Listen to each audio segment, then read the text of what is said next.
माननीय अध्यक्ष महोदय, ministry of road transport and highways इस विषय पर जो आर्थिक मांगे थी उस पर करीब 74 सम्माननीय सदस्यों ने अपने बहुत ही महत्वपूर्ण विचार और सुझाव रखे हैं। मैं उनका विशेष रूप से आभारी हूं और सदन को ये विश्वास दिलाना चाहता हूं कि काम करते समय आपके अनुभव के आधार पर आपने जो अच्छे सुझाव दिए हैं उसका उपयोग करके, उसको स्वीकार करके उसके ऊपर अमल करने की सरकार पूरी कोशिश करेगी। सम्माननीय अध्यक्ष महोदय, मैं बहुत बार ये कह चुका हूं कि हमारे रोड हमारे प्रॉस्पेरिटी के साथ जुड़े हुए हैं और इसीलिए मैं जब से इस क्षेत्र में काम कर रहा हूं, जॉन केनेडी, इनका एक वाक्य मैं हर समय याद रखता हूं और उन्होंने कहा था कि American roads are not good because America is rich, but America is rich because American roads are good. और मैं इसी बात पर भारत को आत्मनिर्भर भारत बनाने का, सुखी समृद्ध संपन्न शक्तिशाली हिंदुस्तान बनाने का जो संकल्प प्रधानमंत्री मोदी जी ने किया है, उसके आधार पर मैं इस सदन को विश्वास दिलाना चाहता हूं कि 2024 समाप्त होने के पहले हिंदुस्तान का रोड इंफ्रास्ट्रक्चर अमेरिका के बराबर होगा, ये विश्वास मैं दिलाना चाहता हूं। और मुझे पता है कि इसके कारण रोजगार भी निर्माण होगा, इसके कारण ग्रोथ भी होगी, इसके कारण एम्प्लॉयमेंट पोटेंशियल भी बढ़ेगा, इसके कारण एग्रीकल्चर ग्रोथ भी बढ़ेगी और उसके साथ टूरिज्म भी बढ़ेगा। फारूक साहब, मैं आपको अनुरोध करूंगा, केवल जम्मू कश्मीर में हम 60,000 करोड़ के काम कर रहे हैं। अभी जो झोजिला टनल बन रही है, मैं पहली बार मुझे सौभाग्य मिला कि आपका कश्मीर ने जन्नत है, कितना सुंदर है। और कारगिल के नीचे पहाड़ी पर ऊपर बाबा अमरनाथ का वो दिखता था और वहां से मैं टनल का निरीक्षण कर रहा था। और पूरा लद्दाख और लेह से लेकर श्रीनगर आने तक कितनी कठिनाइयां थी। अब वो झेड़मोर भी टनल पूरी हो रही है। झोजिला टनल में इस समय 1000 लोग अंदर जाकर काम कर रहे हैं -8 डिग्री में, और 2026 का काम पूरा होने की डेट थी। मैंने उनको कहा कि 24 के पहले पूरा करो, तो मुझे लगता है कि ये एक ऐतिहासिक काम हो जाएगा। लद्दाख और लेह में आने के पहले अगर हम शिमला से हम लोग अगर मनाली तक जाते हैं तो मनाली में हमारी टनल बनी है, अटल टनल। पहले 3.5 घंटे लगते थे, अब 8 मिनट में जा रहे हैं। और वहां से अटल टनल से निकलने के बाद हिमालय के ऊपर से वही इतना सुंदर है, जो तो मैं अपने आंखों में पूरी तरह समा नहीं सका कि पूरे वहां 4 टनल बना रहे हम लद्दाख लेह पर आने के लिए, रोड बना रहे, पूरा काफी बना है। और लद्दाख लेह से डायरेक्ट कारगिल, कारगिल से झेड़मोर और झेड़मोर से श्रीनगर, और श्रीनगर से फिर श्रीनगर से जम्मू के बीच में हम लोग बड़ा हाईवे बना रहे हैं, उसमें 5 टनल बना रही है। काफी कुछ काम पूरा हुआ है। और आज मुझे बताते हुए खुशी हो रही सम्माननीय अध्यक्ष महोदय कि वहीं ये जब टनल हमारी यहां से श्रीनगर से हम जम्मू की तरफ जाएंगे तो उसके बीच में कटरा के पहले हम जो दिल्ली से कटरा, दिल्ली अमृतसर कटरा एक्सप्रेस हाईवे का काम शुरू हो गया है। अब कश्मीर के भी काम अवार्ड हो गए हैं और वहां से लेकर हम कटरा से पूरा श्रीनगर से वापस हम अमृतसर के द्वारा दिल्ली आएंगे और दिल्ली मुंबई को हाईवे को लग जाएंगे। तो मैं आपको ये विश्वास दिलाना चाहता हूं कि लद्दाख और लेह से हम लोग श्रीनगर आने के बाद श्रीनगर से डायरेक्ट वहां से निकलकर हम मुंबई चले जाएंगे। और मैं आपको विश्वास दिलाता हूं कि ये साल समाप्त होने के पहले मेरी कोशिश होगी कि श्रीनगर से आप 20 घंटे के अंदर मुंबई पहुंच जाओगे, ऐसा काम हो। हमारे लिए खुशी की बात है कि दिल्ली से जयपुर 2 घंटे में, दिल्ली से हरिद्वार 2 घंटे में, दिल्ली से देहरादून 2 घंटे में, दिल्ली से जयपुर 2 घंटे में, दिल्ली से अमृतसर 4 घंटे में और दिल्ली से मुंबई 12 घंटे में इसी साल हम दिसंबर के पहले कर सकेंगे। आज हमारे देश में केवल यहां काम हो रहा ऐसा नहीं है। हम लोग चेन्नई से बेंगलोर का रोड बना रहे हैं वो भी 2 घंटे में हो जाएगा। काफ़ी लंबी लिस्ट है, पर मैं सम्मान्य सदस्यों को ये विश्वास दिलाना चाहूँगा कि राष्ट्रीय महामार्ग के ऊपर 2014 में हमारी सरकार आई। मैं निरंजन जी आपको कोई कॉन्ट्राडिक्ट नहीं कर रहा हूँ, केवल वस्तुस्थिति बता रहा हूँ। ये झोजिला टनल थी, ये इसका मंजूरी आपके सरकार ने दी थी। बाद में इसके बाद 4 बार टेंडर हुआ। एक बार टेंडर आया तो एक ही टेंडर आया, रिजेक्ट किया गया। दूसरे बार टेंडर आया तो आईएलएफएस को मिला, वो आईएलएफएस की हालत खराब होगी तो टेंडर टर्मिनेट हो गया। तीसरे बार टेंडर आया, उसमें भी अड़चन आई क्योंकि 12,000 करोड़ कॉस्ट बढ़ गई। फिर कैबिनेट में जाना पड़ा। तो मेरे समझ में नहीं आया कि ये कॉस्ट क्यों बढ़ रही है। और मैं केवल, ये मेरा श्रेय नहीं है, मेरे हमारे अधिकारियों का है। और दिल्ली में एक एसोसिएम करके एक संस्था है जो उद्योग और व्यवसाय में काम करती है, उनको मैंने कहा कि आप इसके ऊपर एक दिन का वर्कशॉप लीजिए। और नॉर्वे से लेकर दुनिया के सब लोगों को बुलाया और टेक्निकल और फाइनेंशियल क्वालिफिकेशन के बारे में, ना मैं चार्टर अकाउंटेंट हूँ ना मैं इंजीनियर हूँ, पर मुझे वर्ली बांद्रा सी लिंक मुंबई में बना, एक्सप्रेस हाईवे बना, थोड़ा अनुभव था। तो मैंने कहा ये टनल की कॉस्ट एग्जैगरेटेड है, इसके टेक्निकल क्वालिफिकेशन बदले। और उसमें इंडियन कॉन्ट्रैक्टर को इनकरेज किया गया। 12,000 करोड़ की एस्टिमेट कॉस्ट थी। और आज मुझे बताते हुए एक खुशी हो रही है, हमारे यहाँ तो अभी तो मैं 50 लाख करोड़ के काम कर चुका हूँ। और इस सदन को विश्वास के साथ नम्रतापूर्वक बताना चाहता हूँ, यहाँ तो थोड़ी भी गड़बड़ हुई तो तुरंत आपको पता चल जाता है। आपको 50 लाख करोड़ में एक भी कॉन्ट्रैक्टर ऐसा नहीं मिलेगा कि उसको अपना कॉन्ट्रैक्ट मंजूर करने के लिए कभी मंत्री को मिलना पड़ा, ऐसा एक भी नहीं मिलेगा। आपको कोई ध्यान में आएगा तो मुझे बता दें। Transparent, time bound, result oriented and corruption free. और आपको मुझे बताते हुए खुशी हो रही है, इस देश के इस टेंडर में जिस कंपनी ने कॉन्ट्रैक्ट जीता, 5 लोगों ने टेंडर भरे, कंपटीशन हुई, और हैदराबाद की एक मेधा इंजीनियरिंग करके कंपनी है, उन्होंने काम लिया। और फारूक साहब, इस एक ही काम में हमारी सरकार ने एस्टिमेट कॉस्ट से 5,000 करोड़ रुपए की बचत की और ये करके दिखा 5,000। तो मैं आपको निश्चित रूप से ये बताना चाहूंगा कि आज हमने गंगा पर कितने पुल बना रहे, जितने मांगते उतने बना गए। यानी स्वाधीनता के बाद जब तक हमारी सरकार नहीं आई, उतने ब्रिज गंगा पर थे, उतने हमारे 7 साल में ललन सिंह जी बैठे हैं, जो बोलते हैं वो मंजूर करा के हमने सब मंजूर करके दिए। ब्रह्मपुत्रा के ऊपर भी अभी तक ये बहुत, ब्रह्मपुत्रा तो सागरी है और उसमें भी आपके यहाँ जितने मांगे उतने, जिसका आपने कल माजोली का उल्लेख किया, मेरे से गलती हो गई, मैं सोनवाल जी के प्रचार में आया था माजोली, और वो सोनवाल जी मुख्यमंत्री थे और मुझे हाथ दबा दबा कर हेलीकॉप्टर पर, आप एक ही करो, आप बोल दो। तो मैंने बोला अरे मुझे कुछ मालूम नहीं, कॉस्ट कितनी है, क्या है, तुम मुझे कर रहे हो जबरदस्ती। बोले आप बोल दो, मैं चुनाव जीतूंगा, नहीं तो मैं हार जाऊंगा। ये लोग नाराज हैं।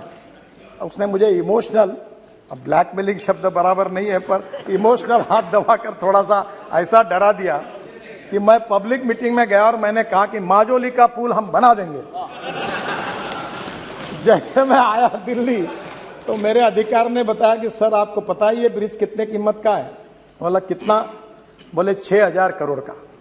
तो मेरा एकदम डाउन हो गया। मैं बोला 6,000 करोड़ एक ही ब्रिज के लिए कैसे देना? और आपको बता दो अध्यक्ष महाराज, ये कितना अच्छा काम हुआ। हमने एक नई टेक्नोलॉजी लाई। वैसे भी स्टील और सीमेंट का 40% हम कंज्यूम करते हैं और मार्केट में भाव बढ़ाते जा रहे हैं।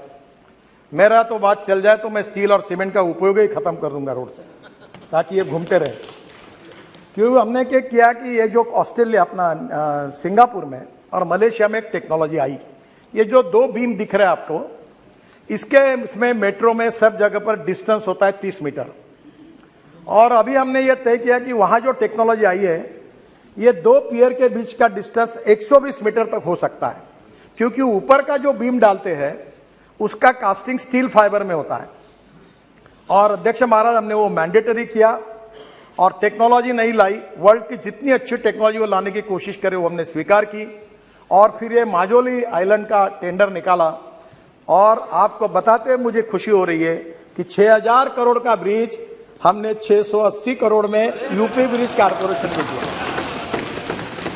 और यूपी ब्रिज कारपोरेशन अभी वहां काम कर रही है, और शायद मैं इस साल में एक साल में उसके उद्घाटन के लिए आ जाऊंगा। तो अध्यक्ष महाराज, हमारी कोशिश यही रही कि कॉस्ट ऑफ कंस्ट्रक्शन को कम करना और क्वालिटी ऑफ कंस्ट्रक्शन को इंप्रूव करना। और ये करते समय कभी कभी बहुत लोगों ने चिंता जताई कि एनएचआई का क्या होगा, बहुत कर्जा आया है। मैं आपको बताता हूं, कभी कुछ पूरा सच बताने में मेरी इसलिए अड़चन है कि अगर ये मैं कभी बताऊंगा तो आप उस दिशा से अगर मेरे ऊपर अगर आर्गुमेंट करने लगे तो मैं अड़चन में आ जाऊंगा। ये मेरा सौभाग्य रहा कि देश का पहला बीओटी प्रोजेक्ट, मैं महाराष्ट्र में मंत्री था तो मुझे करने का सौभाग्य मिला, ठाणे भिवंडी बाईपास। तो ठाणे भिवंडी बाईपास बनाया तो उसमें पहला टोल प्रोजेक्ट हुआ। अब ये खुशी से नहीं हुआ अध्यक्ष महाराज, ये मजबूरी है। मजबूरी है कि इतना बड़ा इंफ्रास्ट्रक्चर करने के लिए सरकार के पास पैसे नहीं है, और पैसे नहीं है तो इसके ऊपर दो उपाय कि चुपचाप बैठो, और नहीं तो कुछ दूसरे मार्ग से पैसे लाओ। अब इसमें नुकसान नहीं है।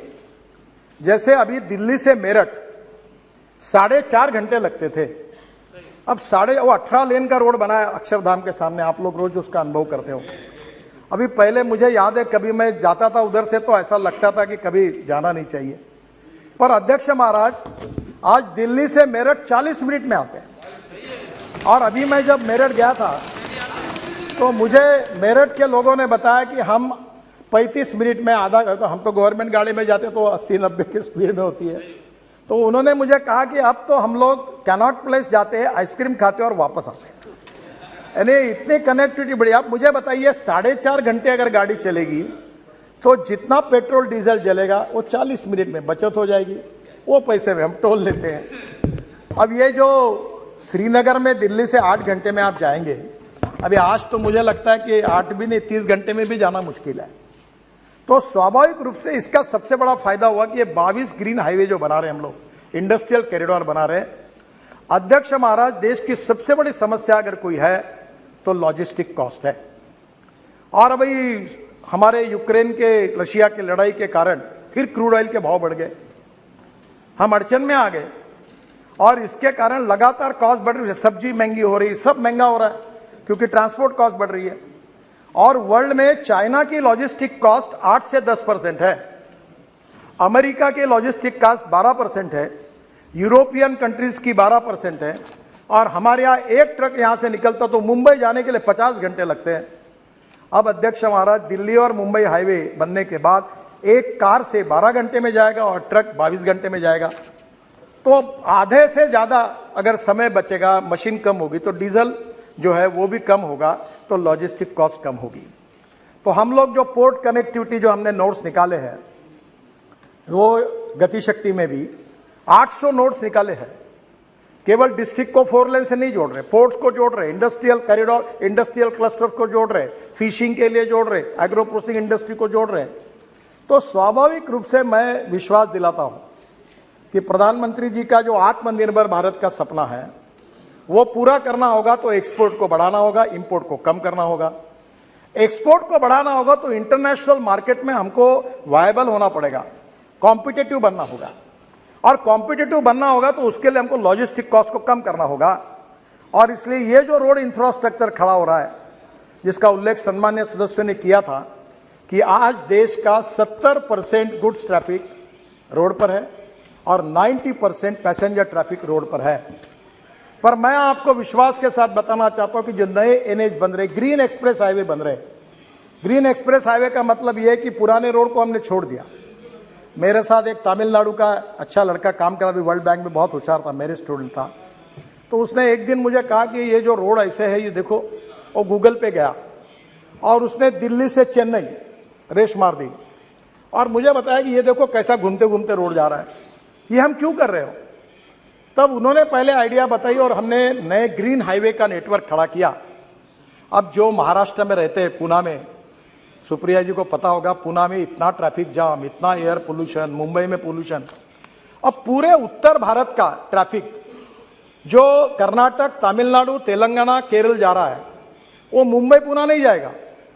वो पूना से बेंगलोर जाने के लिए कोल्हापुर की तरफ और सोलापुर की तरफ जाता था, वो ट्रैफिक सूरत से निकलेगा, ग्रीन एक्सप्रेस हाईवे, सूरत से नासिक, नासिक से अहमदनगर, अहमदनगर से सोलापुर और सोलापुर से करनूल।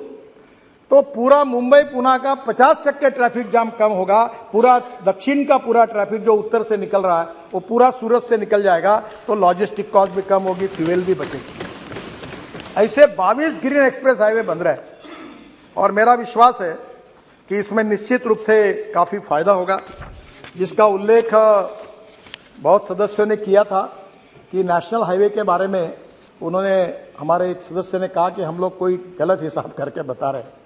जो यूपीए सरकार में हिसाब था वही है, और हिसाब यह है कि हम 8 लेन बनाते तो भी 1 ही किलोमीटर काउंट करते हैं, हम 6 लेन बनाते तो भी 1 ही किलोमीटर काउंट करते हैं, हम 4 लेन बनाते तो भी 1 लेन काउंट करते हैं। और उसी के आधार पर हमने पिछले साल 38 किलोमीटर पर डे हमने ये रोड बनाया। और मैं अध्यक्ष महाराज आपको बताते हुए मुझे खुशी हो रही कि इस देश के लिए हमें इसका अभिमान है कि हमारे विभाग ने 4 वर्ल्ड रिकॉर्ड बनाए। पहला वर्ल्ड रिकॉर्ड ये कि 38 kilometre per day road construction, कोई इसमें ऐसा कोई हमने कई गलत फिगर नहीं बनाई, जो रिकॉर्ड था उसी से बनाया। उल्टा वेस्टर्न कंट्रीज में 8 होगा किलोमीटर बनाया लेन, तो बोलते 8 किलोमीटर बनाया। हम 8 किलोमीटर को 1 ही किलोमीटर कह रहे, जो यूपीए सरकार में पद्धति वैसी पद्धति से बनाया। 38 kilometre highest in the world. दूसरा हमने किया अभी जस्ट 1 वीक एगो, we constructed road length of 50 kilometers single lane in 100 hours, longest length of flexible pavement, DBM course road construction in 100 hours, world record हो गया। This record happened on the section of Delhi Vadodara Greenfield alignment in Panchmahal district of Gujarat। फिर दूसरा record हुआ जो है 1.38 kilometre, ये तो अभी बताया मैंने आपको। ये जो कंस्ट्रक्शन का है, ये दूसरा रिकॉर्ड हुआ 2.5 kilometre long 4 lane cement concrete road near Vadodara in 24 hour. 4 lane 2.5 kilometre का रोड हमने केवल 24 घंटे में बनाया। बाद में 26 kilometre single lane between road Solapur Bijapur section NH 52 21 घंटे में बनाया। तो मुझे खुशी है कि हमारे देश में निश्चित रूप से काफी बड़े प्रमाण पर कॉन्ट्रैक्टर की टेक्नोलॉजी में भी सुधार हो रहा है। सर, आप बहुत से लोगों ने क्वालिटी के बारे में कहा, मैं थोड़ा आपको नम्रतापूर्वक कहना चाहता हूं। जो रोड अभी बने हुए हैं, जो रोड 2 साल पहले बने हुए हैं, जो रोड 3 साल पहले बने हुए हैं, जो रोड 4 साल पहले बने हुए और जो रोड 5 साल बने हुए आपके कॉन्स्टिट्यूंसी के, मुझे आप बताइए कि उस रोड पर एक भी गड्ढा है क्या? उस रोड पर बताइए। प्रॉब्लम क्या हुआ मैं आपको बताता हूं। प्रॉब्लम यह हुआ है कि जो रोड हमने अभी तक बनाए नहीं वो रिपेयर करते हैं। ये भी एक गोरख धंधा है। वो हर साल 1 इंच का बिटुमिन लगाते हैं रोड मेंटेनेंस के नाम पर, और हर बार सब खुश रहते, सभी लोगों को फायदा होता है। ये आप सबको पता है। मैंने इसको बंद करा और मैंने कहा वन टाइम डेवलपमेंट में जो, क्योंकि मैं मेरे कॉन्स्टिट्यूंसी में 350 किलोमीटर सीमेंट कॉन्क्रीट रोड बना चुका हूं। आप कभी नागपुर आइए तो कोई गड्ढा ही नहीं दिखेगा आपको, कितने भी बरसात आने दो। तो हमने क्या किया कि एक 6 इंच व्हाइट टॉपिंग की टेक्नोलॉजी निकाली और पूरे तरह कॉन्क्रीटिंग कर दिया है। जो ब्लैक कॉटन सॉइल है वहां प्रॉब्लम होता है, इसलिए जो मेंटेनेंस के प्रॉब्लम है वो आपके सही है। और इसमें एक एनुअल प्लान बनता था, और एनुअल प्लान बनने के लिए उसकी हर स्टेट की एक लिमिट रहती थी कि तुम इतना दो, तुम इतना दो, तुम इतना दो। फिर वो उसको फिर झंझट, इतनी लैंड एक्वायर किया, चक्कर काटने का काम। मैंने एक दिन सेक्रेटरी को, काय के लिए करते हो, पैसा है ना अपने पास, हटाओ लिमिट कैंसिल कर दी। और मैंने सब स्टेट गवर्नमेंट को कहा तुम में जितना दम होगा, जितना भेजना होगा उतना भेजो, सब सैंक्शन कर देता। ये मध्य प्रदेश में गया था, शिवराज सिंह चौहान के घर में मीटिंग चल रही थी, तो वो सेक्रेटरी पूछ रहा था इतना भेजू क्या, इतना। अरे मैंने बोला तुम्हारे पास जितना दम है उतना भेज दे, सब मंजूर कर देंगे। अभी कोई प्रॉब्लम नहीं है सर। इस एनुअल प्लान में पुराने एनएच के जितनी बातें हैं उसके ऊपर मेरा रिक्वेस्ट है, पूरा भेज दो। एनएच चाहिए वो, और मैं आपको पूरे काम कर दूंगा। रही बात सीआरएफ की, सीआरएफ में अड़चन है। सीआरएफ का जो फंड होता है, आपके राज्य में पेट्रोल डीजल पर जो सेस मिलता है, उस सेस का फंड जो होता है वो सीआरएफ का होता है। और उसमें मैं पैसा नहीं बढ़ा सकता। जितना मिलता है शेष उतना ही आपको दे सकता हूं। अब वो एमपी अलग से बोलते हैं, एमएलए अलग से बोलते हैं, राज्य सरकार अलग से बोलते हैं। अब रोटी बनाने के लिए 2 किलो का आटा है और 2000 लोगों का खाना है, तो थोड़ा गड़बड़ होती है। पर आज मैं एक नई घोषणा कर रहा हूं कि सेतु भारतम करके हमारी योजना थी, और इस बार मैं वित्त मंत्री को धन्यवाद दूंगा कि उन्होंने 1600 करोड़ रुपए ज्यादा सीआरएफ में हमें दिए हैं। तो हमने एक सेतु भारतम योजना बनाई थी कि एनएच पर जितने आरओबी थे हम पूरे बनाने के लिए कोई 150-200 बना रहे। अब उसी सेतु भारतम योजना को मैंने ये 1600 करोड़ ऐड करके दिए, और ये रेलवे और हमारे काम जो चलते प्रपोजल आते आते तो 1:6 क्या 1:8 किया तो भी फर्क नहीं पड़ता, क्योंकि ये करते करते बहुत टाइम लगता है। पर 1:6 भी पकड़ा तो भी 8 से 10 हजार करोड़ होते हैं। और मैं आज सदन में घोषणा कर रहा हूं कि सेतु भारतम में आपके कॉन्स्टिट्यूंसी में चाहे म्यूनिसिपल कॉर्पोरेशन का आरओबी हो, चाहे डिस्ट्रिक्ट का हो, चाहे स्टेट पीडब्ल्यूडी का हो, चाहे कहीं का भी, जहां रेलवे फाटक बंद करना होगा उतने आरओबी और आरओबी के प्रोजेक्ट प्रपोजल स्टेट गवर्नमेंट के थ्रू पता मुझे भेज दीजिए। मैं 100% अपने पैसे से वो पूरे बनाता हूं। आप तुरंत भेज दीजिए, क्योंकि इसके पहले हमें बंधन था कि मैं केवल एनएच के ऊपर ही काम कर सकता था। तो एनएच के ऊपर के आरओबी जो है वो हमारे पैसे से करेंगे, और जो अब स्टेट के इसमें है वो जो पूरे स्टेट और कारपोरेशन के, पूरा मेरा होने तो फिर आप पूछ लीजिए, पूरा स्टेट के, कारपोरेशन के, नगर परिषद के, जो गांव में इतने कीचड़ होता है, वहाँ ट्रैफिक जाम होता है, लोग तंग आते, मैं भी भुगत चुका हूँ। और हमारे नहीं, अपना नहीं है, वो स्टेट का है, वो नगर पालिका है। तो अभी कुछ चिंता मत करो, सब भेज दो, मैं सब मंजूर कर दूंगा, आप लाओ लो सब। तो ये कम से कम 8-10 हजार करोड़ के आरओबी में मुझे लगता है आपके प्रॉब्लम सॉल्व हो जाएगी। दूसरा, एक बात जरूर है कि बहुत से लोगों ने कहा प्लांटेशन के बारे में, और प्लांटेशन के बारे में मैं भी पूरी तरह से सहमत नहीं हूं। मैं कोशिश कर रहा हूं, पर 2 चीजों जिनके पूरी सफलता में, प्लांटेशन और रोड सेफ्टी। तो प्लांटेशन में प्रॉब्लम यह है कि अभी हमने ये जो राजमुंद्री करके अपना आंध्र प्रदेश का एक डिस्ट्रिक्ट है, वहाँ बहुत अच्छी नर्सरी है। हाँ, yes, you are from that. तो मैंने नियम किया कि 3 मीटर का ही पेड़ लगना चाहिए एनएच पर। तो इनके यहाँ के नर्सरी के पूरे पेड़ खत्म हो गए, क्योंकि अब वो मिले नहीं। अभी नर्सरी भी खोल रहे हैं, और इकोलॉजी एंड इन्वायरमेंट के लिए हमारी कटिबद्धता है। और मैं ये कंस्ट्रक्शन में काम करते हुए अब मैं समझ गया हूं कि झाड़ पेड़ को काटना ठीक नहीं है, और इसलिए सुप्रीम कोर्ट ने 4 धाम के प्रोजेक्ट में हमें परमिशन दी है। अब हम कोर्ट में मामला जीत गए, बद्रीनाथ, केदारनाथ, गंगोत्री, यमुनोत्री को जोड़ने के लिए। फिर भी हमने निर्णय किया है कि हम देश में 1000 कॉन्ट्रैक्टर ऐसे तैयार करेंगे जो केवल ट्रांसप्लांटेशन का काम कर सकते हैं। हम पेड़ तोड़ेंगे नहीं, हम ट्रांसप्लांट करेंगे। अध्यक्ष महाराज, आपको कभी समय मिलेगा तो हम एक स्टेट ऑफ आर्ट प्रोजेक्ट, एक एयरपोर्ट के पीछे द्वारका एक्सप्रेस हाईवे कर रहे हैं सर। 30,000 करोड़ का प्रोजेक्ट है 10 किलोमीटर में, और वो जो प्रोजेक्ट है वहां हमने 12,000 ट्री को, मैंने आग्रह से कहा नहीं तोड़ना, ट्रांसप्लांट सक्सेसफुली किया है। इसमें अलग अलग प्रकार की टेक्नोलॉजी है, और निश्चित रूप से इस देश में 1000 कॉन्ट्रैक्टर ऐसे तैयार करेंगे, पर पेड़ उनको पैसा देंगे, और इसके बाद पेड़ काटेंगे नहीं, ट्रांसप्लांट करेंगे। यही कोशिश हम करेंगे, ये मैं आपको बताना चाहता हूं। सर, एक बात रोड सेफ्टी की है, मुझे आपका भी सहयोग चाहिए। बहुत दिनों में आप लोगों ने भी उल्लेख किया कि वर्ल्ड में जाने के बाद 11% वर्ल्ड के एक्सीडेंट कहाँ होते हैं, तो हिंदुस्तान में होते हैं। मरने वाले लोग ज्यादा कहाँ है, तो हिंदुस्तान में। 5 लाख एक्सीडेंट होते, 1.5 लाख लोगों की मौतें होती है। अब मुझे बताइए, 3 लाख लोग दिव्यांग बन जाते हैं, हाथ पैर टूट जाते हैं, 3% जीडीपी का नुकसान होता है, और ये बहुत ही क्लेशदायक है। इसमें रोड इंजीनियरिंग का भी कारण है। मैं अपने डिपार्टमेंट की जिम्मेदारी लेता हूं। ब्लैक स्पॉट्स, आपने सही कहा, ये डीपीआर बनाने में क्वालिटी अच्छी नहीं है, और इसलिए रोड सेफ्टी को ध्यान में लेकर मैंने कहा ये डीपीआर वाली आउटडेटेड सिस्टम को बंद करो, और पीएमसी, प्रोजेक्ट मैनेजमेंट कंसल्टेंसी लाओ। और इसको प्रोफेशनल, इसमें जो वर्ल्ड के कंसल्टेंट थे वो भाग गए हमारे यहां से। तो मैंने हमारे अधिकारी को पूछा कि तुम्हारा हार्ट ऑपरेशन करना है तो टेंडर निकाल के कारपोरेशन के हॉस्पिटल में क्यों नहीं जाकर अपना ऑपरेशन करते हो? तब आपको ऑपरेशन करना होता है तो आपको अच्छा डॉक्टर चाहिए। डीपीआर बनाते समय लोएस्ट आता है उसको, तो वो जो सब घटिया काम करता है। तो अब इसके बारे में हमने डीपीआर बनाने के बारे में काफी सुधार किया है और वर्ल्ड की बेस्ट टेक्नोलॉजी, बेस्ट कंपनी को ज्वाइंट वेंचर करके जो बेस्ट सक्सेसफुल प्रैक्टिसेस है उसको लाना है। मैं तो अक्सर ये बात कहता हूं कि innovation, entrepreneurship, science, technology, research, skilled and successful practices, we name it as a knowledge and conversion of knowledge into wealth is the future.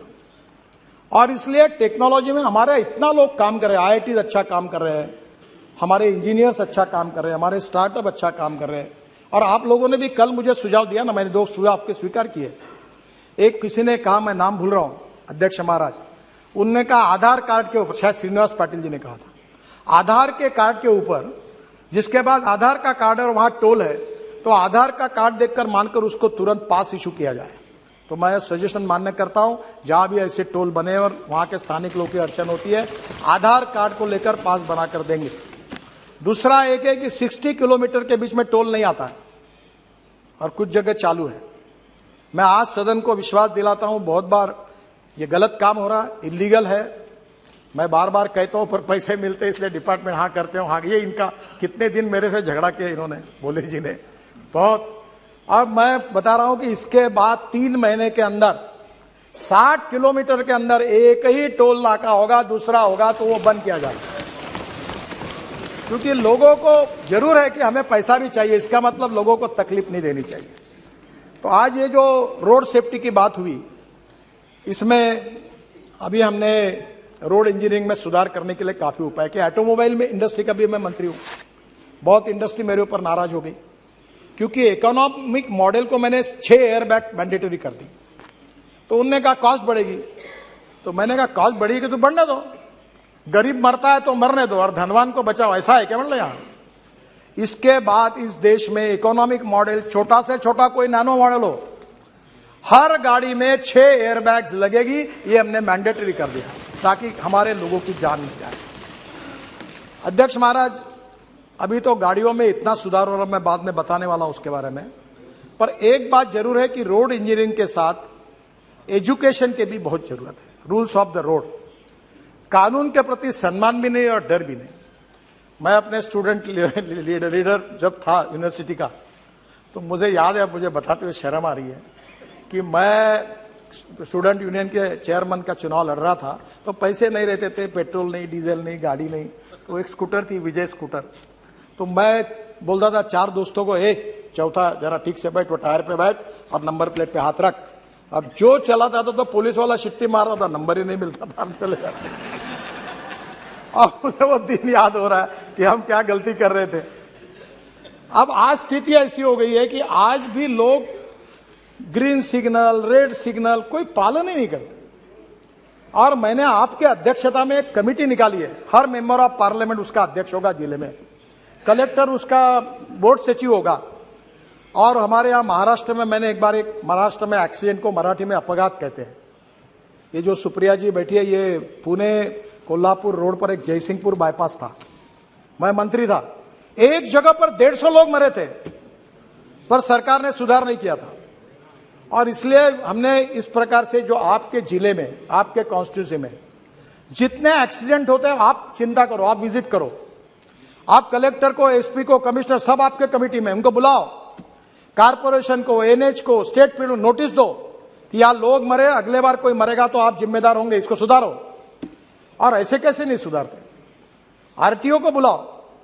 RTO वाले मेरे से बहुत नाराज है क्योंकि मैंने आरटीओ की 18 सेवाएं डिजिटलाइज कर दी, आरटीओ में जाने की जरूरत ही नहीं। पर इस बात में उनको बुलाइए, और आप उस कमेटी के अध्यक्ष हैं, हर महीने में मीटिंग करें। मेरे ये राज्यसभा के सदस्य डॉक्टर महात्मे, पद्मश्री मिली है उनको, वो कैटरैक्ट में उन्होंने रिकॉर्ड ऑपरेशन बहुत अच्छे हैं, मैंने उनको कार्याध्यक्ष बना दिया, मुझे समय नहीं मिलता। आपको बताता हूं, इतनी मीटिंग होती है हर महीने में और इतने स्पॉट किए और हर जगह वो कार्रवाई कर रहे हैं। मैं आप सबको हाथ जोड़कर अनुरोध करता हूं, कोई लड़ाई में जितने लोग नहीं मरते, कोई कोविड में जितने लोग नहीं मरते, रोड एक्सीडेंट में 1.5 लाख लोग मर रहे हैं और मरने वाले लोगों में 18 से 45 वयोवर्ष के 65% लोग हैं, यंग लड़के हैं। परसों में हमारा एक्सीडेंट हुआ, मुझे बताते हुए दुख हो रहा है, इनको मालूम होगा। एक गाड़ी में वर्धा के रामदास तड़स यहां बैठे एक मेंबर ऑफ पार्लियामेंट, इनके कॉन्स्टिट्यूंसी में, इनके गांव के ढाबे में गए, वहां खाना खाया और वहां से आते समय 140 किलोमीटर के स्पीड से 7 बच्चे एमबीबीएस पार्ट 1 के होशियार लड़के, पूरी गाड़ी अंदर गई और 7 के 7 मर गए। मैं आपसे अनुरोध करता हूं कि इसके बारे में जनता के सहयोग के बिना, लोगों के सहयोग के बिना और लोक प्रतिनिधियों के सहयोग के बिना यह मामला नहीं निपटा जा सकता।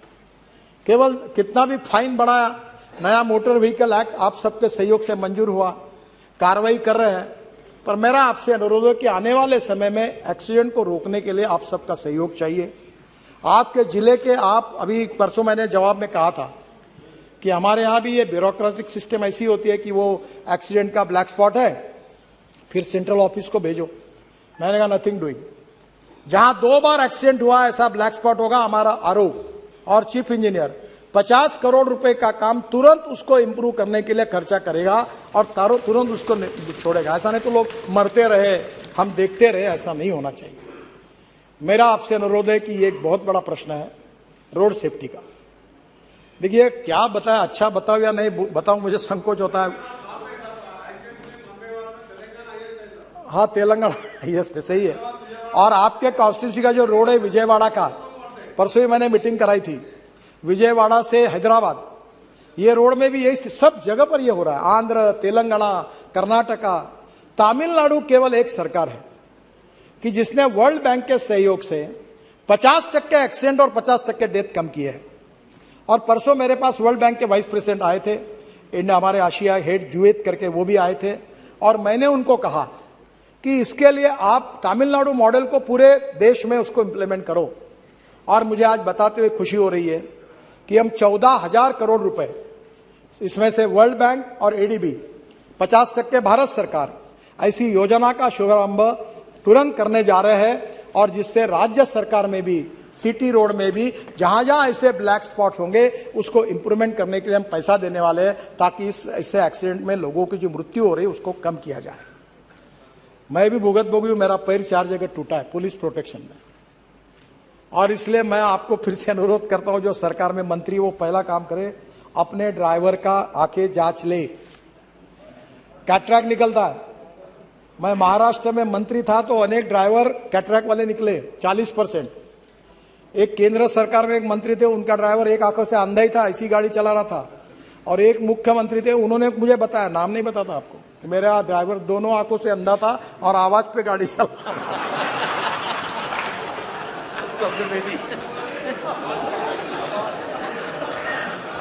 अब मैं आपसे अनुरोध करता हूं, आप जितने लोग हैं सर, पहले अपने गाड़ी के ड्राइवर का आंखों की जांच अच्छे डॉक्टर से कराइए। पीने वाला नहीं चाहिए, पीने वाला तो बिल्कुल नहीं चाहिए।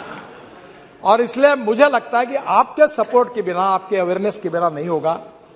और ये जो तमिलनाडु का सक्सेस मॉडल है, इसके आधार पर इंजीनियरिंग, एजुकेशन, इमरजेंसी, और उसके साथ साथ हमारे लिए सबसे इम्पोर्टेंट चीज है कि हम लोग जो लॉ बना रहे हैं उसका इम्प्लीमेंटेशन। ये चारों बातों के आधार पर अगर वर्ल्ड बैंक का भी सहयोग मिल रहा है तो हम लोग हिंदुस्तान में, कहीं कहा जाता है, मैं भी कभी सवाल नहीं करता हूं, मैं कभी पत्रकार मुझे बहुत आड़े टेढ़े सवाल करते हैं, मैं पूछता हूं, आप में से कितने लोग ऐसे जो आरटीओ ऑफिस में जाके ड्राइविंग की टेस्ट देके जिन्होंने लाइसेंस लाया, बताओ, हाथ ऊपर करो। मैं आपको यह सवाल नहीं पूछूंगा कि आप कितने लोगों को जिन्होंने आरटीओ ऑफिस में जाकर ड्राइविंग की टेस्ट देके लाइसेंस मिला है। शायद सब लोग हाथ ऊपर कर नहीं पाएंगे। मैं आपको एम्ब्रोसिंग क्वेश्चन नहीं लाता सर। ये अध्यक्ष महाराज, ये स्थिति है कि वर्ल्ड में इस बात की चर्चा होती है कि जिस देश में सबसे आसानी से लाइसेंस मिलता है, ऐसा कोई देश है तो हिंदुस्तान है। और हमारे इस लाइसेंस को वो मानते नहीं। इसलिए आने वाले समय में इस विषय में आपके स्टेट गवर्नमेंट में भी आप जरूर सहयोग करिए, यही मैं आपसे अनुरोध करूंगा। अध्यक्ष महाराज, और एक बात है जो विशेष रूप से मैं आपको अनुरोध करूंगा कि अब ये जो पोल्यूशन है रोड का, डीजल का, ये भी समस्या है। मैं बहुत 15 साल से इसके पीछे लगा हूं और मैं आपको आमंत्रित करूंगा कि जरा इस सेशन में अगले सप्ताह मेरे घर पर आइए। मैं हाइड्रोजन पर चलने वाली कार में आपको चक्कर दूंगा।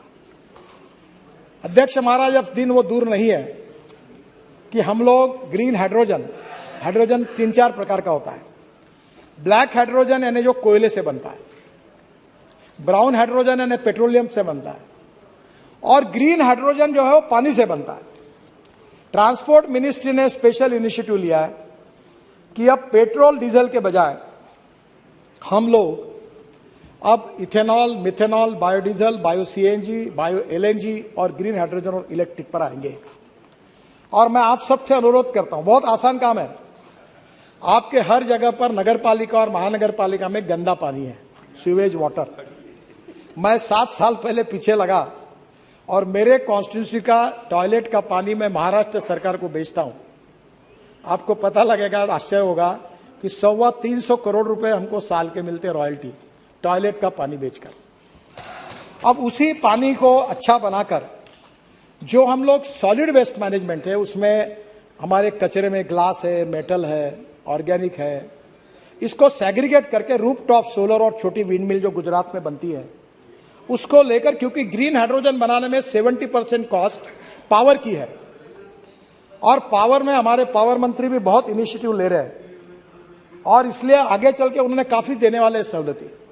तो वहां से हम लोग डायरेक्ट अगर वो पावर मिल जाएगी तो पानी से ग्रीन हाइड्रोजन निकलेगा, फिर उसको एक विशिष्ट बार तक प्रेशराइज करना पड़ता है, तो जनरेटर जो होगा वो इथेनॉल पे होगा। और मैं आपको बताता हूं कि ये हाइड्रोजन सबसे सस्ता फ्यूल होगा। और ये मैं बहुत दिनों से, जब से मैं बीजेपी का प्रेसिडेंट था तो लोग मुझे हंसते थे। मैं इथेनॉल की बात करता था, बायोफ्यूल की बात करता। आपको पता है अब सब लोग करने लगे। शायद मेरे समझाने में कुछ कम पड़ा होगा कि शायद मैं समझा नहीं पाया होगा, पर आज सब लोगों को लगता है कि ये होना चाहिए, क्योंकि पेट्रोल डीजल अपने हाथ में नहीं है और पोल्यूशन हो रहा है। और इसलिए मैं आज सदन से अनुरोध करूंगा कि आज ग्रीन हाइड्रोजन के ऊपर आपके डिस्ट्रिक्ट में आप इनिशिएटिव लीजिए। अभी सिंह साहब उसके ऊपर स्कीम ला रहे हैं। इलेक्ट्रोलाइजर भारतीय इंजीनियर्स ने, मैं इनॉग्रेशन के लिए जा नहीं पाया, बेंगलोर में हमारे अमेरिका के 4 इंजीनियर है, उन्होंने इलेक्ट्रोलाइजर बनाया, 1 करोड़ 20 लाख का। अब वो हर जिले में बनाएंगे और उसमें गंदे पानी को शुद्ध करके रूफटॉप सोलर। अब सोलर हमारे बास्केट में 38% सोलर पावर है और इसलिए हम कोई कोयला जला के पावर की बात नहीं कर रहे हैं। और solar power, hydro power, nuclear power, thermo अनेक प्रकार की एनर्जी ला रही है। तो हम सब प्रकार की अल्टरनेटिव ग्रीन एनर्जी के पीछे जाए, ताकि कोल से एनर्जी अच्छी नहीं है। और पेट्रोलियम एनर्जी में हम इंपोर्ट करते हैं। हम एनर्जी इंपोर्ट करने वाले नहीं, हम एनर्जी एक्सपोर्ट करने वाले बने, यही प्रधानमंत्री की इच्छा। और इसलिए 3000 करोड़ रुपए का हाइड्रोजन मिशन जाहिर हुआ है, लाल किले पर प्रधानमंत्री ने जाहिर किया है। आप सब लोग आग्रह करेंगे तो आज cement plant, steel plant, railway, हवाई जहाज सब इस पर चलेंगे, तो हमको पेट्रोल इंपोर्ट करने की जरूरत नहीं पड़ेगी। और इसलिए आज इलेक्ट्रिक व्हीकल की मैं आपको बात करता हूं। आप इलेक्ट्रिक लोग मुझे बोलते कितने साल में आएंगे, कब आएंगे, कोई जरूरत ही नहीं बोलने की। मेरे पास आंकड़े, अभी बस का राइज 1200% हुआ। स्कूटर, टाटा की इलेक्ट्रिक की अभी गाड़ी आई है, लोग मुझे बोलते पत्र दो, गाड़ी मिल रही है। आपको बताता हूं, इलेक्ट्रिक की आज से मैक्सिमम 2 साल के अंदर पेट्रोल की स्कूटर, मोटरसाइकिल, पेट्रोल की ऑटो रिक्शा और पेट्रोल की कार, इसके बराबर इलेक्ट्रिक की कार, स्कूटर, ऑटो रिक्शा की कीमत होगी। मैं आपको बता रहा हूं, अभी लिथियम आयन बैटरी की कीमत कम होते जा रही है। और हमने जो केमिस्ट्री पे काम शुरू किया हमारे देश में, हमारे रिसर्च ऑर्गेनाइजेशन, IIT, स्टार्टअप ने, उसमें हम लोग केवल लिथियम आयन नहीं, zinc ion, aluminium ion, sodium ion, इस केमिस्ट्री को डेवलप कर रहे हैं। और आने वाले समय में ये सब डेवलप हो जाएगा। और इलेक्ट्रिक में आपको बताता हूं कि अगर पेट्रोल के लिए अगर आप 100 रुपए खर्चा कर रहे हैं तो इलेक्ट्रिक के लिए 10 रुपए लगेंगे। आवाज भी नहीं आता, धुआं भी नहीं निकलता और इतनी अच्छी गाड़ी, अभी ये गिरिराज जी भी यूज कर रहे हैं, मैं भी 1 साल से इलेक्ट्रिक एसयूवी यूज कर रहा हूं। अब तो अच्छी आई है। इसके साथ सबसे बड़ी बात हमारे सरकार ने की, इथेनॉल लाया। अब इथेनॉल जो है वो फ्लेक्स इंजन लाया हमने। फ्लेक्स इंजन की एडवाइजरी इशू की है टोयोटा, सुजुकी और हुंडई, तीनों ने भी एक्सेप्ट किया है कि 6 महीने के अंदर गाड़ियां आएंगी। और अभी टीवीएस और बजाज और हीरो तीनों की मैंने लॉन्च भी कर दी स्कूटर। 100% पेट्रोल और 100% bio ethanol. Ethanol 62 rupees litre, petrol अब मालूम नहीं आज क्या भाव होगा। और अब इथेनॉल की कैलोरिक वैल्यू पेट्रोल के ऊपर लाने की भी टेक्नोलॉजी लाई है। वो आकर मैंने इंडियन ऑयल के चेयरमैन और उनको प्रेजेंटेशन दिया है। तो आने वाले समय में हमारा किसान, गन्ना उत्पादक किसान, sugarcane juice to ethanol, B molasses to ethanol, C molasses to ethanol, corn to ethanol, broken rice to ethanol, biomass to ethanol. हम वेस्टलैंड पर बांबू लगाए, बांबू टू इथेनॉल। आसाम में बांबू से इथेनॉल बनना शुरू हो गया। और इसलिए मैं आपको यह कहना चाहूंगा कि आत्मनिर्भर भारत अगर बनाना है तो 25,000 करोड़ 5 साल के बाद हमारा इंपोर्ट क्रूड ऑयल पेट्रोलियम का होगा। उसको अगर बचाना है तो आज हमको import substitute, cost effective, pollution free और इंडिजीनियस फ्यूल पे जाना होगा। और हमारा प्रयास है कि ये फ्यूल जल्दी आ जाएगी तो निश्चित रूप से आने वाले समय में पोल्यूशन भी कम होगा।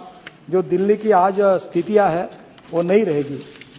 और एक बहुत महत्वपूर्ण बात मैं बताना चाहता हूं, कल अच्छा सुझाव आया, टूरिज्म को बढ़ाना है तो रोड नेटवर्क बढ़ाना होगा। अभी हम लोग जो नए नए स्कीम बना रहे, राम वन गमन मार्ग 258 किलोमीटर, ये बिहार से जा रहा। आज बिहार का दिवस है, मुझे अभी अश्विनी जी ने बताया। मैं बिहार वासियों को शुभकामनाएं देता हूं और आज कह रहा हूं कि ये जो मार्ग है 258 किलोमीटर 5,000 करोड़ का, ये मैक्सिमम बिहार से जा रहा है। मैं बिहार की जनता को बहुत बहुत बधाई देता हूं। ये 5,000 करोड़ का है, काम शुरू हो गया। राम जानकी मार्ग 436 किलोमीटर 2,000 करोड़ 23 में पूरा होगा, ये भी 23 में पूरा होगा, काम शुरू हो गया। आप देख रहे हैं, आपका प्रॉब्लम मुझे पता है। बाद में 84 कोसी परिक्रमा 235 किलोमीटर 4,000 करोड़, काम शुरू हो गया, 23 में पूरा होगा। Ayodhya ring road 67 kilometre 5,600 crore, दिसंबर 2023 में काम पूरा हो जाएगा। बुद्ध सर्किट, भगवान गौतम बुद्ध का जहाँ जन्म हुआ, जहाँ उनका आखिर एंड हुआ, जहाँ उनको ज्ञान मिला, सब गांवों को जोड़ा। एक केवल गांव छूटा है, निशिकांत दुबे विक्रमशिला की बात कर रहे हैं, वो थोड़ा छूटा है। विक्रमशिला को मैं जरूर इसमें जोड़ूंगा, आप मुझे याद कर दीजिए। और ये बुद्ध सर्किट जो है ये 419 किलोमीटर 20,000 करोड़ पूरा होते हुए आ गया है, थोड़ा बहुत रहा है। 4 धाम प्रोजेक्ट बद्रीनाथ, केदारनाथ, गंगोत्री, यमुनोत्री 827 किलोमीटर, ये 566 किलोमीटर कंप्लीट हो गए। 12,000 करोड़ का सुप्रीम कोर्ट में केस थी, अब क्लियर हो गई है।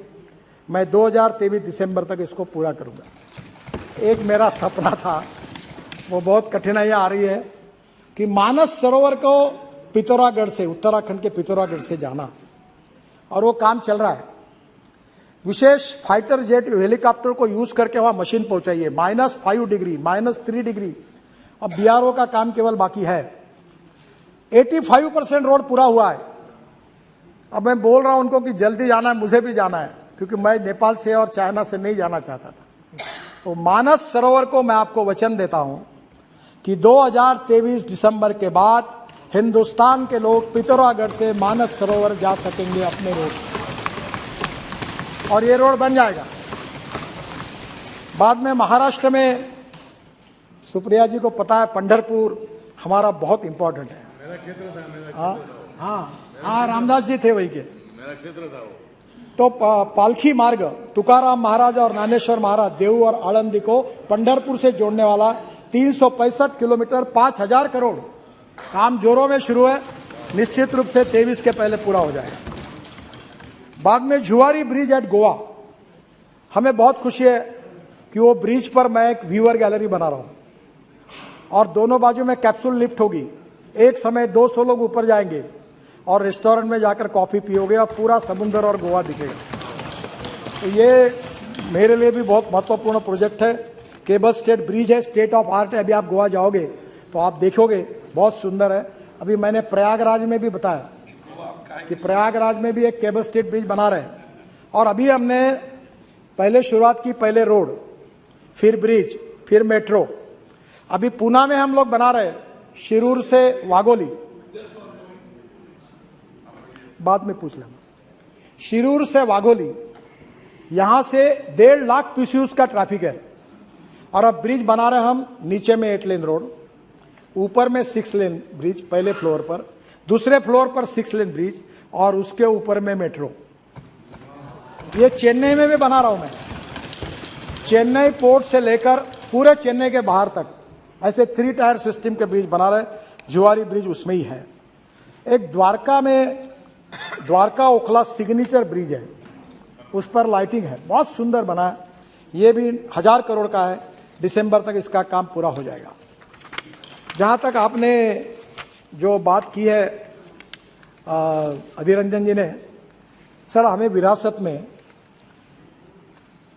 403 प्रोजेक्ट 385 लाख करोड़ के बंद पड़े हुए प्रोजेक्ट मिले जब मैं मंत्री बना,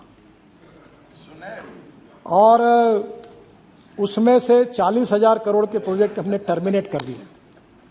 और उसमें से ये दिल्ली जयपुर, ये दिल्ली हरिद्वार, ये गाला खाया कितनी खाई मैंने। ये बैठे वो कॉन्ट्रैक्टर कहते कहते 50 मीटिंगें हुई, कितने लोग चले गए, मुख्यमंत्री बदल गए। अभी दिल्ली जयपुर का उसमें से थे। पर मैं आपको बताता हूं, मैं आपको दोष नहीं देता, पॉलिसी में कमियां रहती है। लैंड एक्विजिशन किए बिना अवार्ड हो गए, इन्वायरमेंट फॉरेस्ट क्लियरेंस मिले नहीं, रेलवे ओवरब्रिज की परमिशन मिले नहीं, वर्क ऑर्डर दे दिया, प्रोजेक्ट अटक गए, कॉन्ट्रैक्टर बैठ गए, इसके कारण तकलीफें आई।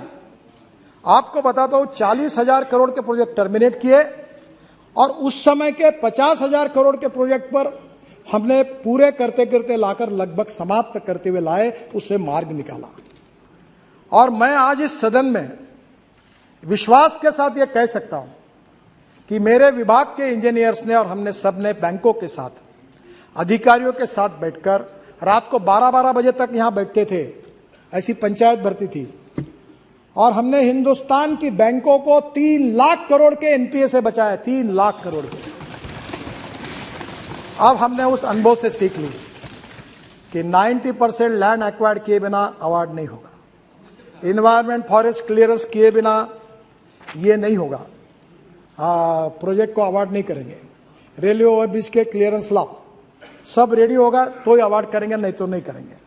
अब कभी दिक्कतें कम है, पर कभी ना कभी आपको इस पार्लियामेंट में कभी सोचना होगा। देखो, इकोलॉजी एंड इन्वायरमेंट के मैं बहुत सेंसिटिवली इसका सपोर्टर हूं, पर जब कानून एग्जैगरेटेड बन जाता है कि जहां एक भी पेड़ नहीं है, जंगल भी नहीं है, तो भी रिकॉर्ड पे लिखा है तो काम मत करो, बंद करो, कैसे देश होगा? हजारों करोड़ का चूना लग रहा है, हम काम डिले हो रहे हैं। इस देश के संसद को, आप लॉ मेकर हो, इकोलॉजी एंड इन्वायरमेंट को भी, ethics, economy, ecology and environment तीनों इंपॉर्टेंट ईज है, पर इकोलॉजी एंड इन्वायरमेंट के लिए हमको बिल्कुल जाना आगे। हम पेरिस अकॉर्ड से लेकर फ्यूल से लेकर सब जगह पोल्यूशन को कम करने की कोशिश कर रहे हैं। केवल दिल्ली के पोल्यूशन के लिए 62,000 करोड़ रुपए मेरा डिपार्टमेंट खर्चा कर रहा है सर, 62,000 करोड़। दिल्ली का रिंग रोड बनाया, दिल्ली के सब रोड बनना शुरू हुआ है ताकि दिल्ली का प्रदूषण कम हो। एक धौला कुआं का था, मैं रोज नागपुर से आता था प्लेन से, रोज 1 घंटा को धौला कुआं पे बैठ के गाड़ी में देखता था, रोज बोलता था क्या हुआ, ये कैसे करें। मेरा क्या बोले, एनएच नहीं है। मैंने बोला नहीं है ना एनएच, आओ इधर, इसको 5 किलोमीटर एनएच जाहिर कर दो ताज पैलेस तक और बनाओ काम। तो हो गया काम। आज धौला कुआं पर आप अटकते नहीं है। और आज इसलिए मैं आपको यही कहना चाहूंगा कि कभी तो भी 1980 का फॉरेस्ट इन्वायरमेंट एक्ट उस समय बना था, एक साइड पेंडुलम इधर चला गया था। अब थोड़ा सा इस संसद को मैं अनुरोध करूंगा, हमें विकास भी चाहिए, रोजगार भी चाहिए, एक्सपोर्ट भी चाहिए, पर्यावरण भी चाहिए।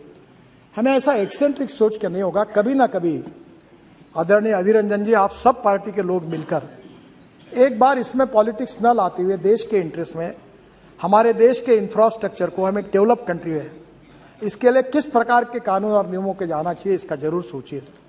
नहीं तो एक एक काम के पीछे हर साल 20-20 हजार, 30-30 हजार करोड़ स्टे मिल जाते हैं। आपको मैं बताता हूं, मुझे बताते हुए दुख होता है, कोई ये कहने के लिए ना आता मेरा रोड करो, काम शुरू करो। जो लोग आते हैं वो इसलिए आते हैं कि काम रोको, काम स्टे करो। और इसलिए मैं आपसे अनुरोध करूंगा कि इसको और अच्छी तरह के कुछ सुधार किया है, उस परिस्थिति में आगे भी आप लोग जरूर विचार करिए, क्योंकि इस देश का सार्वभौम ये संसद है। आप लॉ मेकर है, लेजिस्लेटिव विंग है, लोकतंत्र जो 4 पैरों पर खड़ा है, वो चाहे जुडिशरी हो, एग्जीक्यूटिव विंग हो, उसके साथ हमारी संसद लेजिस्लेटिव विंग हो और मीडिया हो। तो आप लोगों का अधिकार है, हमारा अधिकार है, देश के हित में पर्यावरण की भी रक्षा करेंगे और देश का विकास करेंगे। ऐसा कोई बात आप जरूर करिए। मैं मेरे अनुभव के साथ कहता हूं, हर साल 20 से 25 हजार करोड़ का चुना केवल डिले के कारण होता है, और आपके समय भी जो प्रोजेक्ट बंद पड़े उसका कारण यही कारण में घूम रहा था। और इसलिए मैं निश्चित रूप से आपको कहूंगा कि इस बात के बारे में विचार करिए। मुझे सम्मान्य सदस्य ने एक बात कही है कि हमने बौद्ध सर्किट बनाया।